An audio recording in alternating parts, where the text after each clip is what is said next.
All right, Chief, thank you so much. As gas prices increase across the country, truckers are keeping a very close eye on those added fuel costs. Yeah, AAA says that South Carolina's average diesel price roughly $4.78 per gallon. All right, so News 19's Megan Doxius is now busy speaking with impacted truckers right here in the Midlands and finding out how they're bracing, right, for the impact at the pump. None will thrive in this market with fuel being what it is, but those who make it will have very, very tight controls on what they're paying for fuel. That's Rick Todd, president and CEO of the South Carolina Trucking Association. He says recent fuel prices have made a big impact on the trucking industry.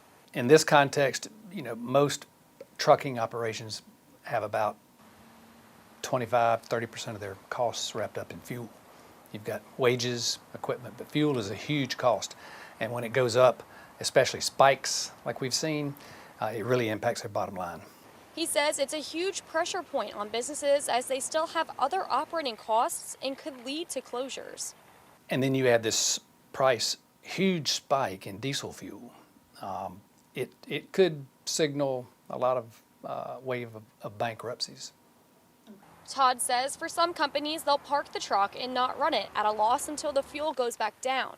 But he explains fuel cost varies per large or small operation, whether they commit to a contract, buy at a pump, or buy in bulk. Either way, prices are still high, and he says companies have to keep on their customers about their fuel costs. But most of the industry are small operators, and they buy at the pump, so they're paying pump prices. And so you've got a huge competitive issue there between those who can buy it and save in bulk and those who have to pay pump price. John Brown with Brown Logistics runs 4 trucks, and he says it hasn't been easy. Very far. Everything's going up. And the price of fuel definitely is ridiculous. Brown explains how they keep afloat.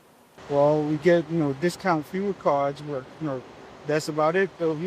My son runs the freight, he looks for reasonable freight that's within our means. And eventually, Todd says it could start to affect products consumers buy.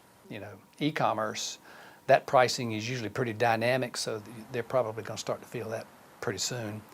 And then depending on what you're buying and how that pricing works, it may be pretty immediate, or it could be another week or 2 or a month. Reporting from Columbia, Megan Doxius, News 19 WLTX.